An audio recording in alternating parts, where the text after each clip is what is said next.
Chrétien d'Orient, Sébastien de Courtois.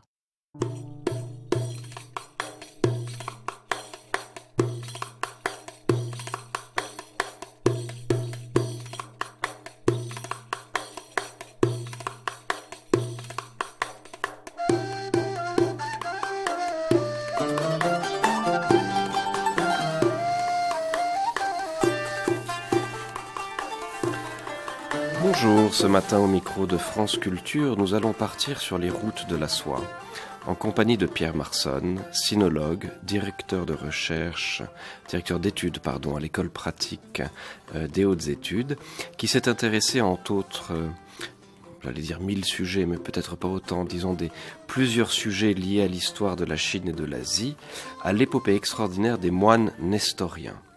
Des moines qui arrivèrent en Chine au début du 7e siècle, avec le message de la bonne parole, qu'ils tentèrent d'expliquer aux Chinois de l'époque Tang.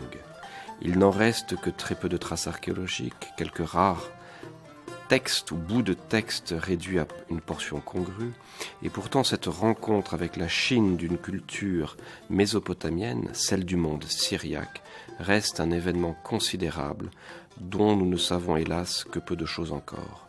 Bonjour Pierre Marson. Bonjour. Alors je crois que la grande source de référence, en tout cas celle que nous connaissons si nous nous documentons un petit peu sur cette question nestorienne qui est fort importante, est une stèle en marbre noir qui est gravée, qui est exposée dans un très joli musée qui s'appelle le musée de la forêt des stèles à Xi'an, qui est l'ancienne capitale de l'époque Tang. Alors qu'est-ce que vous pouvez nous dire sur cette stèle ? Cette stèle a été retrouvée, disons, alors on peut employer le mot providentiellement, par qui on ne le sait pas exactement. En quelle année on ne le sait pas exactement. À quel endroit on ne le sait pas exactement. Parce que les sources, là encore, divergent.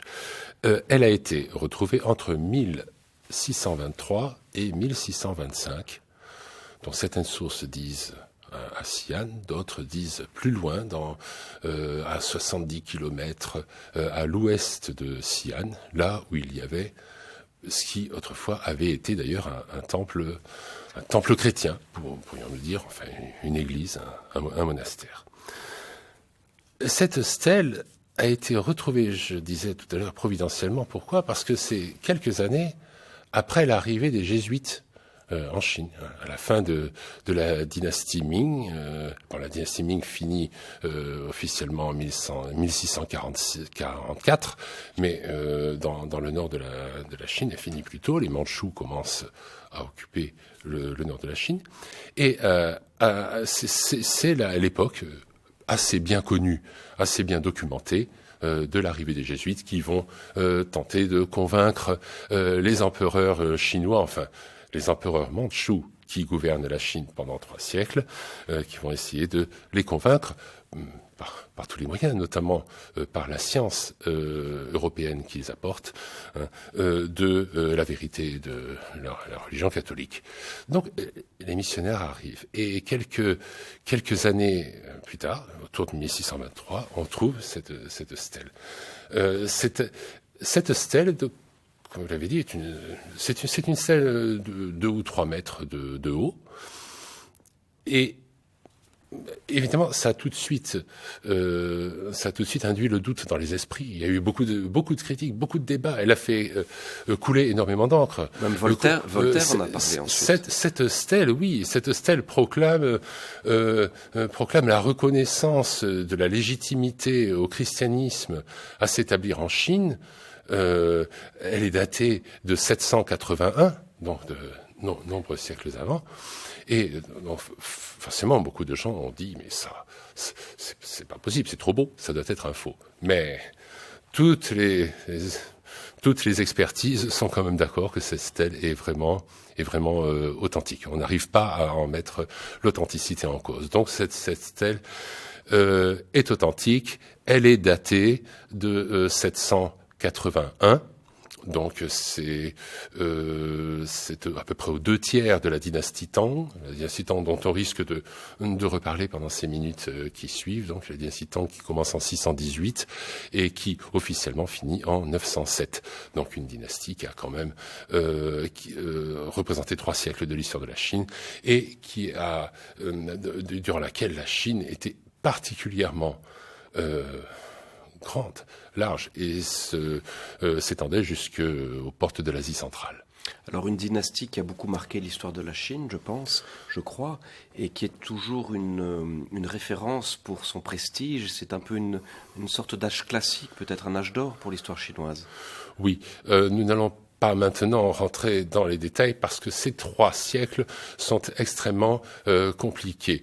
La dynastie Tang, effectivement, du point de vue de l'histoire de l'art chinois, reste un âge d'or, une période de référence dans l'art chinois. Mais l'histoire de cette dynastie est extrêmement mouvementée. Au bout de quelques décennies, une impératrice, Wu Zetian, change même le nom de la dynastie. Ensuite a lieu l'âge d'or autour de 730 sous l'empereur Xuanzong, et une révolte terrible a de nouveau mis en péril cette dynastie autour de 752. C'est la révolte de Han Lushan. Il a fallu que les Ouïghours qui occupaient la Mongolie, parce que à l'époque les Ouïghours ne se trouvaient pas au Xinjiang comme aujourd'hui, mais tout ce que nous appelons la Mongolie s'appelait Empire ouïghour à ce moment-là. Il a fallu que les Ouïghours viennent au secours de la dynastie pour la rétablir. Et à partir de ce moment-là, il y a eu 150 ans où le pouvoir de l'empereur était assez nominal, et c'était en fait les gouverneurs qui, dans les régions, administraient la Chine de façon relativement indépendante. Donc c'est une période extrêmement compliqué. Alors je vais revenir sur quelque chose, une indication géographique que vous avez donnée dans votre explication, qui est l'Asie centrale, parce que ça va un petit peu influer sur notre question maintenant, qui concerne donc l'arrivée de ces moines nestoriens, tels que la stèle dont nous parlons, donc datée de 780 de notre ère, faut-il le préciser, évoque. Alors de quoi s'agit-il exactement? Quels sont les faits dont nous disposons pour reconstituer un petit peu cette histoire? Eh bien, cette stèle en 781, qui est signée par plusieurs dizaines de moines de l'époque, donc qui vivaient dans la capitale Chang'an, c'est signé par des moines avec les noms écrits en syriaque. Donc elle est bilingue, chinois et syriaque. Ou pas exactement. C'est-à-dire que l'intégralité du texte est en chinois. Mais dans les signatures sont écrites en syriaque. Et les noms sont très diversifiés. Il y avait certainement dans cette communauté de moines en 781 des syriaques, mais aussi des persans, aussi des sogdiens. On voit cela d'après leurs noms. Et quels sont les événements alors? Est-ce qu'il y a d'autres dates, par exemple, dans cette stèle? Il y en a plusieurs dates. Oui. La date clé, c'est 635, le moment où un certain Aluoben, c'est la façon dont le nom de ce moine est écrit, mais en chinois. Ce moine dont on ne sait même pas exactement quel était le véritable nom, quel mot se cache derrière Aluoben. Est-ce que c'est Ardaban, protecteur de l'enseignement en persan? Est-ce que c'est une déformation de Abraham? Là encore, dès que l'on rentre dans les détails, une quantité de questions surgissent et on n'a pas fini d'y répondre. Cette stèle a déjà été discutée en long et en large, étudiée par beaucoup de monde, mais il reste encore une quantité de questions qui sont posées. Par rapport à l'histoire de ces moines qui nous intéressent, donc on sait qu'en 635, le moine Aluoben arrive avec une vingtaine de moines. Ils auraient été envoyés par le Catholicos de Ctésiphon. Ctésiphon qui est plutôt la région de Bagdad aujourd'hui, faut-il dire. Voilà.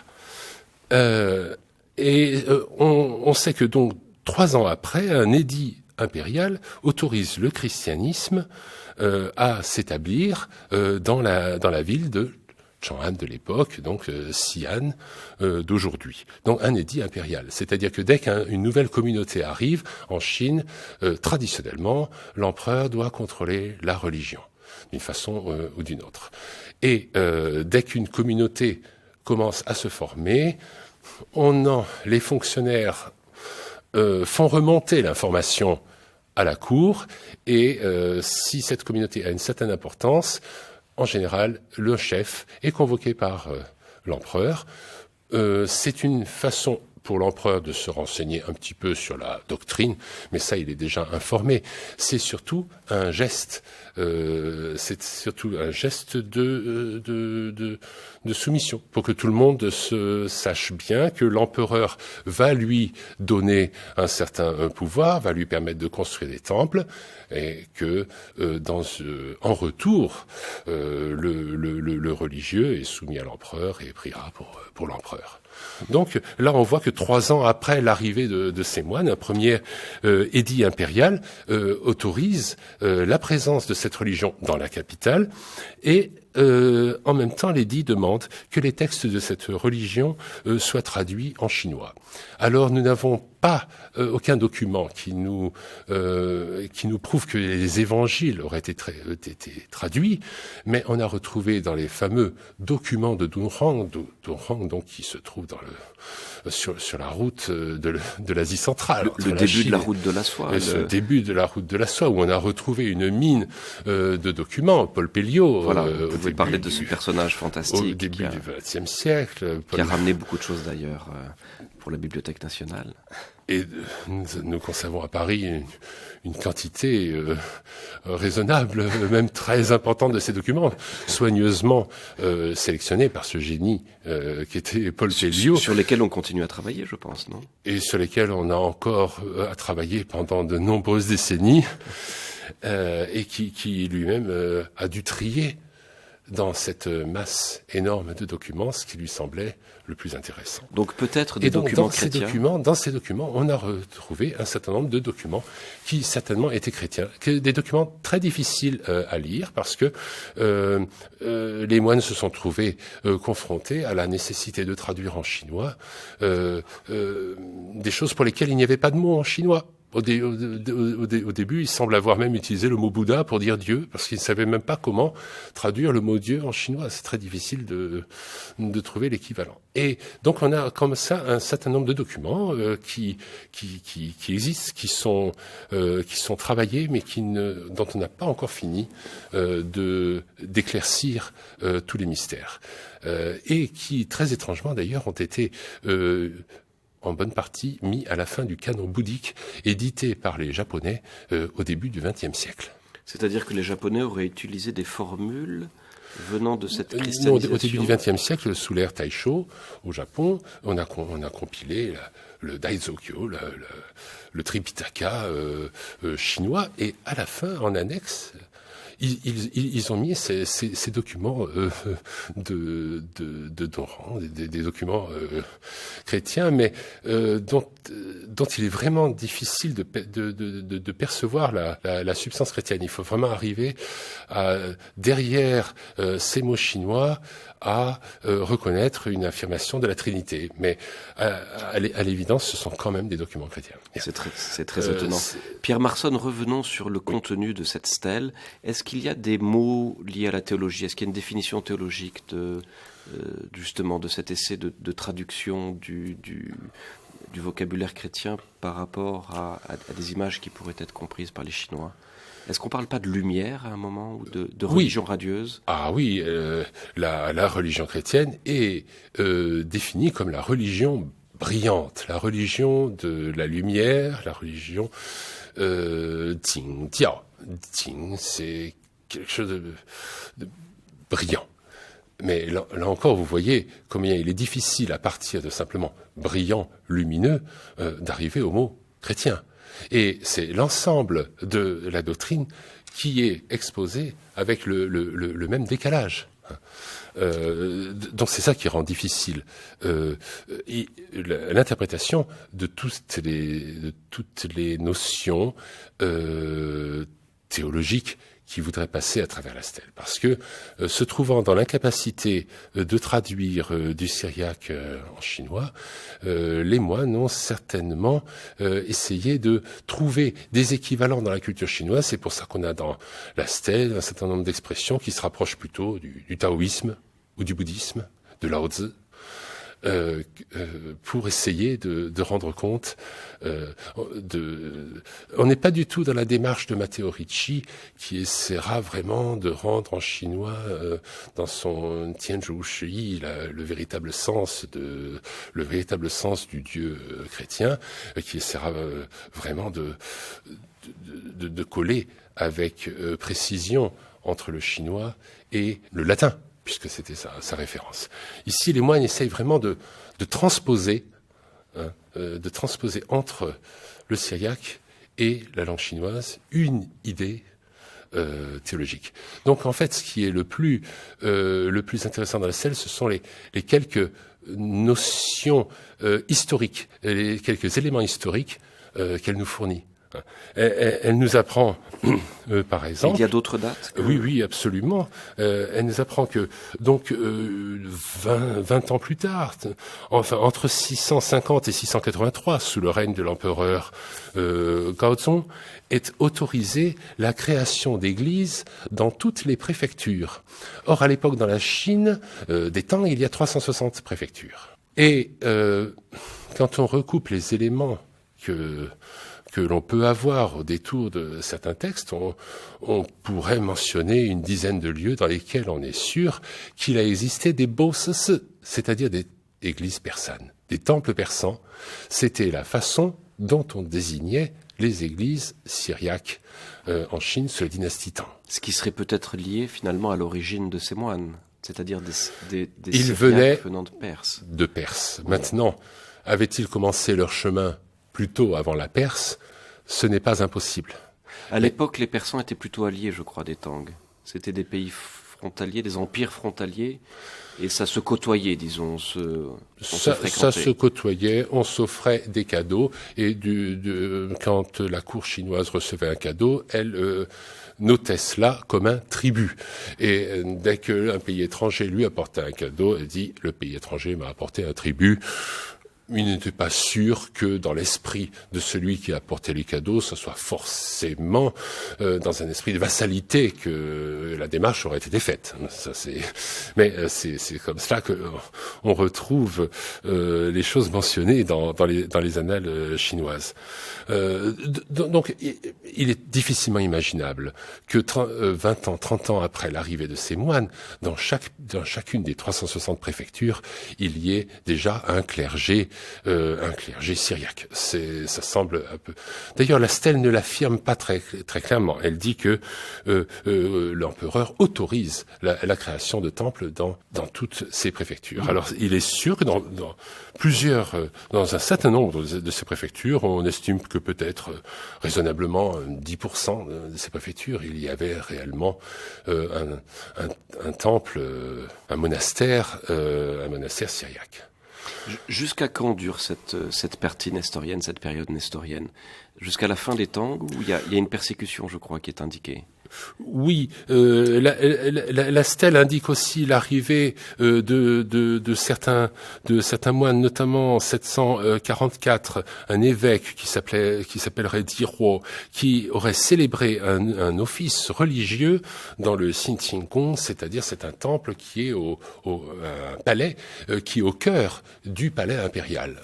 Donc en 744, l'empereur Tang lui-même aurait laissé célébrer une messe, pour parler plus spécialement en français, dans son propre palais. Et donc en 781, cette stèle nous donne l'historique, les principaux éléments de l'historique de l'expansion des moines syriaques en Chine. On a même un témoignage ensuite, un petit peu plus tard, au début du IXe siècle, un auteur chinois, Xu Yuanyu, qui dit que l'empereur a permis à des manichéens, des chrétiens et des zoroastriens de s'établir en Chine, et qu'ils ont pas mal de temples, mais que leurs temples ne sont pas aussi nombreux que les temples bouddhiques. Ça, on veut bien le croire.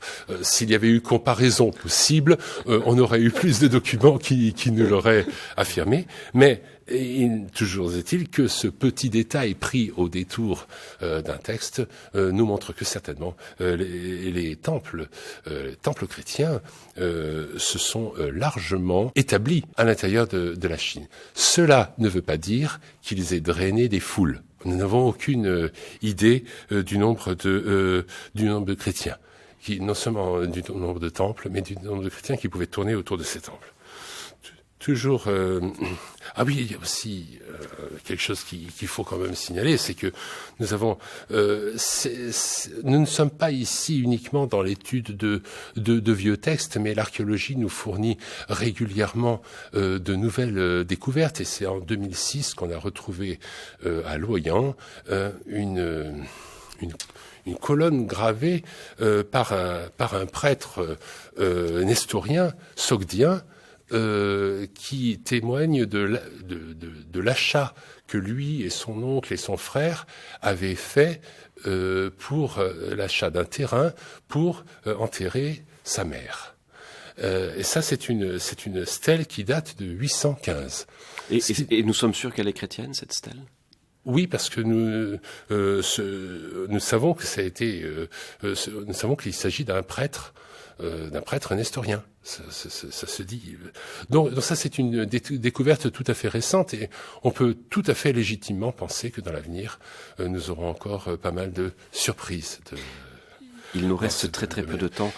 Indiquons juste la persécution, la date de la persécution. Voilà. En 845, une grande persécution déferle sur la Chine contre le bouddhisme, et on considère habituellement que c'est à partir de cette persécution que les chrétiens, les petites communautés chrétiennes, globalement assimilées à des bouddhistes, auraient disparu. Et on a quasiment plus d'informations sur la présence de chrétiens jusqu'au XIIIe siècle, à partir de cette fameuse date de 845. Pierre Marson, je vous remercie infiniment d'avoir évoqué avec tant de passion, je dois dire, cette épopée nestorienne. Alors je serais tenté de dire cette première partie, parce que nous serons certainement obligés de nous revoir pour évoquer alors une autre aventure qui a été relatée par Marco Polo, et ensuite peut-être sous l'époque des empereurs mongols. Alors nous reverrons cela une autre fois. Voilà, l'invitation est lancée en tout cas. Je remercie aussi Dany Journeau pour la réalisation de cette émission, Benjamin Vignal pour la technique, et nous retrouvons maintenant le service protestant avec Michel Schaeffer. Merci.